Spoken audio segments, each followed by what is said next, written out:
बिस्मिल्लाहिर्रहमानिर्रहीम। अस्सलाम वालेकुम डियर स्टूडेंट्स, मैं हूं Mohammad Zahid Mahmood, lecturer physical education and sports sciences, और आप देख रहे हैं मेरा YouTube channel physical education with Zahid. Today we discuss the intent of measurement and evaluation in physical education, कि फ़िज़िकल एजुकेशन में मेजरमेंट और एवेलुएशन का क्या किरदार है और हम इसको क्यों नाफज करते हैं। The intent of measurement and evaluation in physical education is to assess the learning outcome and progress of the students. यहाँ पे जो जिसको ग्रीन किया गया है, जो वर्डिंग, आप उनको ज़रा गौर कीजिएगा। यही ख़ास अल्फाज हैं जो कि टेस्ट मेजरमेंट एंड एवेल्यूएशन के मतलब हैं, और इन्हीं को ही हम डिफ़ाइन करेंगे। To assess the learning outcome and progress of the student, हमने इसमें ये देखते हैं कि बच्चे की जो लर्निंग आउटकम्स हैं, जो सीखना चाह रहा है उस कंटेंट से, उस करिकुलम से, आया कि वो सीख रहा है और उसकी प्रोग्रेस क्या है, पहले से बेहतर है, कम है या ज़्यादा है। In relation to the physical education curriculum goals and objectives, आया कि हमारे गोल्स और ऑब्जेक्टिव्स अचीव हुए हैं या नहीं है। अब गोल और ऑब्जेक्टिव में यहाँ थोड़ा सा फ़र्क समझ लें। गोल किसी सब्जेक्ट की सतह पे हो सकता है, इंडिविजुअल की सतह पे हो सकता है, लेकिन जो ऑब्जेक्टिव्स हैं वो नेशनल लेवल पे होते हैं कि हमारे मुल्क के जो को मद्देनज़र रखते हुए, नेशनल काज को मद्देनज़र रखते हुए जो बनाए जाते हैं उनको ऑब्जेक्टिव्स आप बोलेंगे। This involve the systemic and on going collection, analysis and interpretation of data. ये एक सिस्टमेटिक चीज़ है जिसमें हम डाटा कलेक्ट करते हैं, उनका फिर एनालिसिस करते हैं कि आया क्या रिज़ल्ट निकला, और फिर इसको इंटरप्रेट करते हैं उस डाटे को, कि उसका फाइनल कंक्लूजन निकालते हैं। यानी मकसद मिसाल के तौर पर मेजरमेंट ये है कि क्वालिटेटिव डाटा जो आपका क्वांटिटेटिव डाटा जो है वो मेजरमेंट है। यानी आपने बच्चों का एग्ज़ाम लिया, टेस्ट लिया, उसमें जो बच्चों का स्कोर है 10, 15, 20, 25, 30, 50, ये आपकी मेजरमेंट है।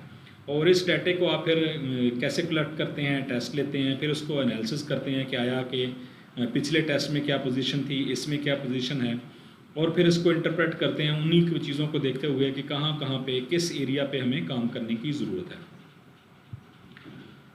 Measurement and evaluation physical education curriculum were several purpose, इसमें बहुत सारे पर्पस जो हैं उसके इन्वॉल्व हैं, जिनको हम वन बाय वन डिस्कस करते हैं। ये जी providing feedback to the students on their performance and progress in physical education, इससे हम बच्चों को फीडबैक भी देते हैं। ये ना सिर्फ बच्चों की असेसमेंट होती है, इससे मैं तो समझता हूँ कि इससे टीचर्स की असेसमेंट भी होती है कि उसकी लर्निंग या उसकी टीचिंग कैसी चल रही है, और उसके लर्नर और स्टूडेंट क्या परसीव कर रहे हैं। कि अगर आप पढ़ा रहे हैं और बच्चे उससे कुछ परसीव कर रहे हैं तो इट मीन्स आपकी जो टीचिंग है वो ठीक है, इफेक्टिव है। अगर आपकी टीचिंग से बच्चों को समझ नहीं आ रही तो फिर टीचर की जो टीचिंग स्ट्रेटजी है उसको, लर्नर को मद्देनज़र रखते हुए टीचर को अपनी स्ट्रेटजी चेंज करना चाहिए। To the student on their performance and progress in physical education, हम फीडबैक लेते हैं और उनकी परफॉर्मेंस देखते हैं फिजिकल एजुकेशन में। Identify the areas where student may need additional support और इंस्ट्रक्शन, वो कौन से एरियाज़ हैं जहाँ पे बच्चों को स्पोर्ट्स की ज़रूरत है, सपोर्ट यानी उन्हें हेल्प ज़रूरत है, इंस्ट्रक्शन कमांड की ज़रूरत है। हम इससे यानी कि बच्चों के वीक एरियाज़ के मतलब जानते हैं, मतलब छोटी से बड़ी क्लासेस में लगा लें या आप किसी स्पोर्ट्स का इवेंट लगा लें तो उसमें भी आप देखते हैं कि किस स्किल में किस जगह पे खामी है, कहाँ पे कमी है, जिसको हम मेहनत करके बच्चे की उस खामी को दूर कर सकते हैं। Assessing effectiveness of physical education program and curriculum, और हम ये भी देखते हैं कि आया कि जो फिज़िकल एजुकेशन करिकुलम है वो इफ़ेक्टिव है या नहीं है। अगर इफेक्टिव है, उसके खातिर खा नताइज आ रहे हैं तो ठीक है, अगर वो इफेक्टिव नहीं है तो उसमें भी तब्दीली की जा सके।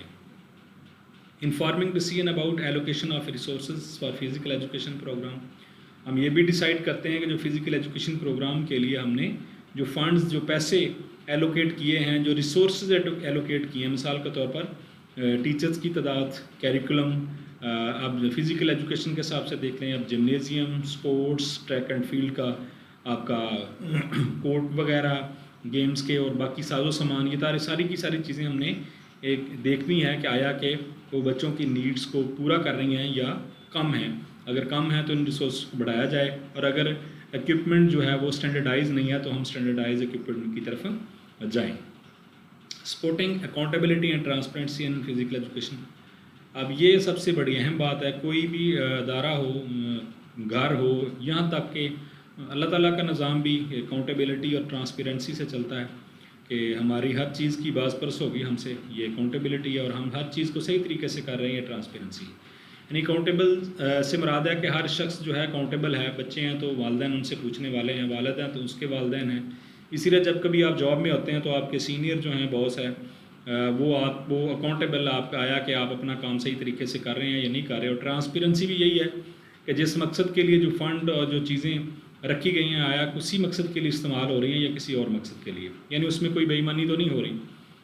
क्योंकि चेक्स एंड बैलेंसेस के बगैर कोई इदारा जो है वो तरक्की नहीं कर सकता। इसी तरह फ़िज़िकल एजुकेशन का भी वही सीन है जो बाकी का है कि यहाँ पे भी ट्रांसपेरेंसी और अकाउंटेबिलिटी बहुत ज़्यादा ज़रूरी है। Overall measurement and evaluation physical education curriculum are critical component of ensuring that students receive high quality physical education instruction.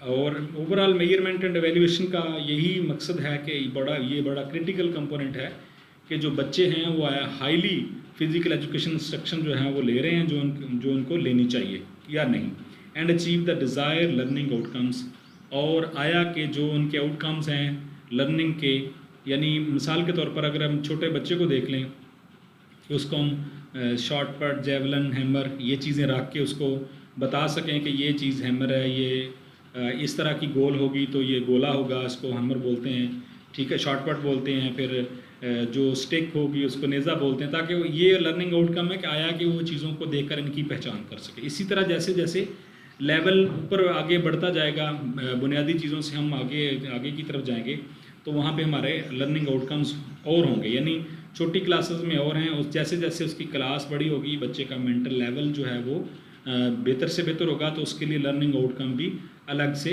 Set किए जाएंगे। यहाँ एक दो चीज़ें जो मैं बता दूँ आपको कि मेजरमेंट के साथ असेसमेंट भी आती है। असेसमेंट की 3 टाइप्स हैं, formative assessment, summative assessment and diagnostic assessment.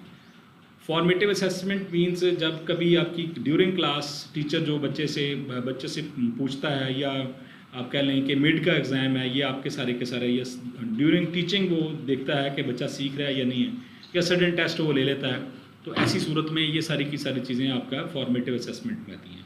Diagnostic assessment है कि अगर कोई ये समझ लें, डायग्नोस जैसे नाम से ही है, जिसका मानी तशखीस करना है कि अगर कोई प्रॉब्लम ड्यूरिंग स्टडी कोई इस तरह का आता है तो उसको डायग्नोस करना, उसको असेस करना डायग्नोस्टिक असेसमेंट कहलाता है। और सुमेटिव असेसमेंट जो किसी भी क्लास के ओवरऑल, अगर आपकी सेमेस्टर की 6 माह क्लास है, एनुअली साल की क्लास है, कोई ट्रेनिंग आपकी 1 माह की है, 2 माह की है, 4 माह की है, तो किसी भी प्रोग्राम के एंड के ऊपर जो आपसे आपकी असेसमेंट की जाती है, अमूमन होता है ऐसी है जैसे ही आप किसी प्रोग्राम में एंटर होते हैं सबसे पहले आपका टेस्ट लिया जाता है, ड्यूरिंग लिया जाता है और फिर एंड पे लिया जाता है, ताकि देखा जा सके कि आपकी पहले क्या पोजीशन थी और ड्यूरिंग लर्निंग क्या थी और एंड पे आपकी क्या पोजीशन रही। तो ये था आज का हमारा टॉपिक। इंशाल्लाह नेक्स्ट किसी और टॉपिक के साथ आपकी खिदमत में हाज़िर होऊंगा। तब के लिए अल्लाह हाफ़िज़, अस्सलाम वालेकुम।